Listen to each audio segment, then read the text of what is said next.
Abram अपनी नजरें उठाकर ऊंची मीनार की तरफ देख रहा है जो ऊर शहर पर मानो छा गया है। वहां काफी शोरगुल हो रहा है और धुआं उठ रही है।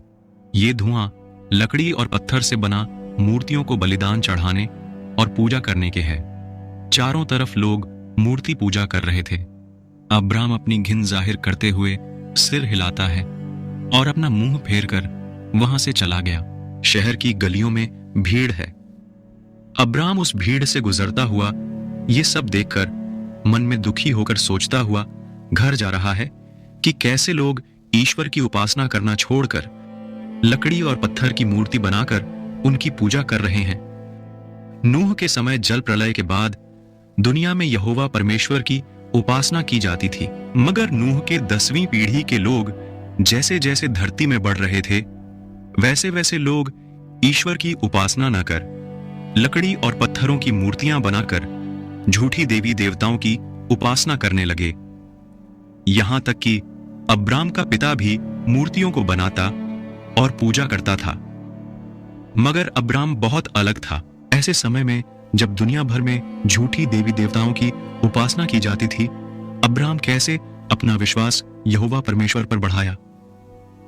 प्रियो, अब्राम को यहोवा परमेश्वर के बारे में कैसे पता चला? क्योंकि उस समय चारों तरफ दुनिया भर में झूठी देवी देवताओं की उपासना की जाती थी।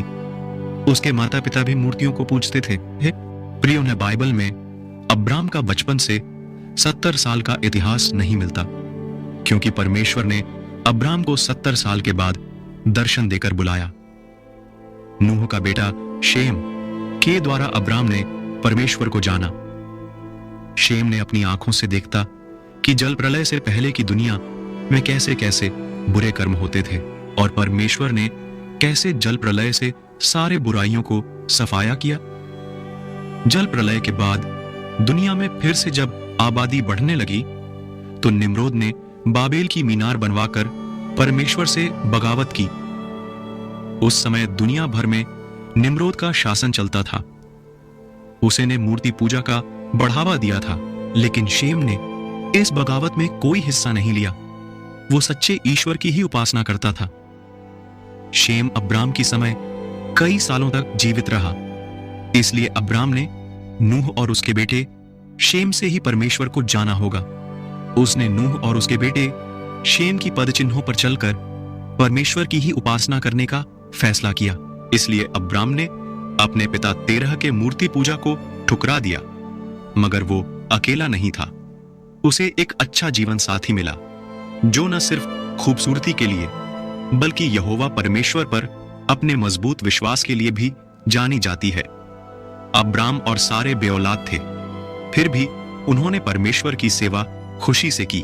अब्राम ने अपने भतीजे लूत को गोद लिया क्योंकि वो अनाथ था। प्रियो, लूत का पिता कैसे मरा जिससे लूत अनाथ हो गया, बाइबल में हमें नहीं मिलता, लेकिन हम अगले वीडियो में इसकी कहानी लेकर आने वाले हैं। इसलिए आपसे निवेदन है कि चैनल को सब्सक्राइब कर लें। अब्राम कभी परमेश्वर को छोड़कर लकड़ी और पत्थरों की मूर्तियां की उपासना नहीं करने का फैसला किया। एक दिन अब्राम के साथ एक घटना हुई जिसे वो जिंदगी भर नहीं भूला होगा।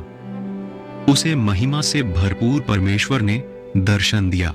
ये दर्शन देखकर अब्राम की आंखें फटी रह गई होगी कि जीवित परमेश्वर उन बेजान मूर्तियों से कितना अलग है जिन्हें उस समय के लोग पूजते थे।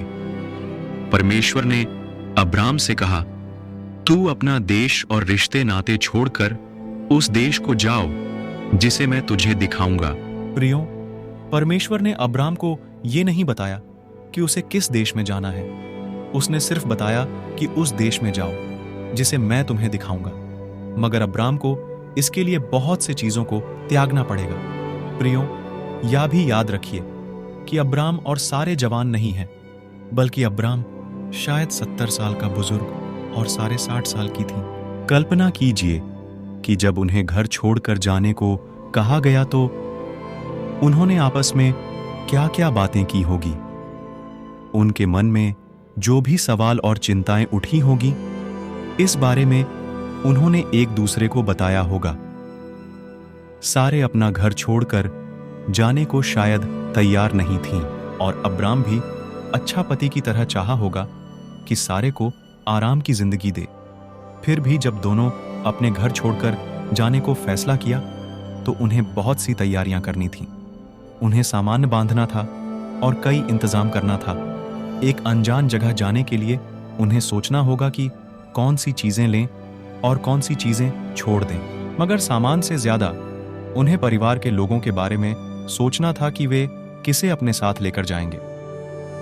अब्राम ने अपने पिता को समझाया कि उन्हें मूर्ति पूजा छोड़कर सच्चा परमेश्वर की सेवा करना चाहिए और अब्राम का पिता तेरह अब्राम के साथ चलने को तैयार हुआ। उसने मूर्ति पूजा छोड़ दिया। अब्राम का भतीजा लूत भी उनके साथ था। सारी तैयारियां पूरी हो गईं और एक दिन ऊर देश छोड़ने का दिन आ गया। सुबह का वक्त था। ऊंटों और गधों पर सामान लदा हुआ है। भेड़ बकरियां के झुंड है। परिवार के लोग और दास दासियां सब अपनी अपनी जगह पर खड़ा है। वे सब एक नई जगह जाने के लिए बेसब्र हैं। सबकी नजर अब्राम की तरफ है कि अब्राम का इशारा मिलते ही रवाना हो जाएं। आखिरकार निकलने की घड़ी आ जाती है और ऊर देश को छोड़कर सब चल पड़ते हैं। अब्राम और सारे थोड़ी देर जानवरों पर सफर करते तो थोड़ी देर पैदल चलकर। एक तरफ उनके आपस में बात करने की आवाज सुनाई देती तो दूसरी तरफ जानवरों पर बंधी घंटियों के टन टन करने की आवाज आती। साथ ही बुजुर्ग 13 को ऊंट या गड्ढे पर चढ़ाकर आराम से बिठाने में माहिर होते गए। वे फरात नदी के किनारे किनारे से जाते गए। इस तरह कई हफ्ते गुजर गए और उन्होंने अपना सफर जारी रखा। आखिरकार वे हिरान नाम के शहर पहुंच जाते हैं। उस जमाने में हिरान एक फलता फूलता शहर था। अब्राम का परिवार कुछ दिन वहां बस गए क्योंकि 13 बहुत कमजोर हो गया था और आगे सफर करने की हालात में नहीं था। कुछ समय बाद 13 की वहीं हारान में मौत हो जाती है।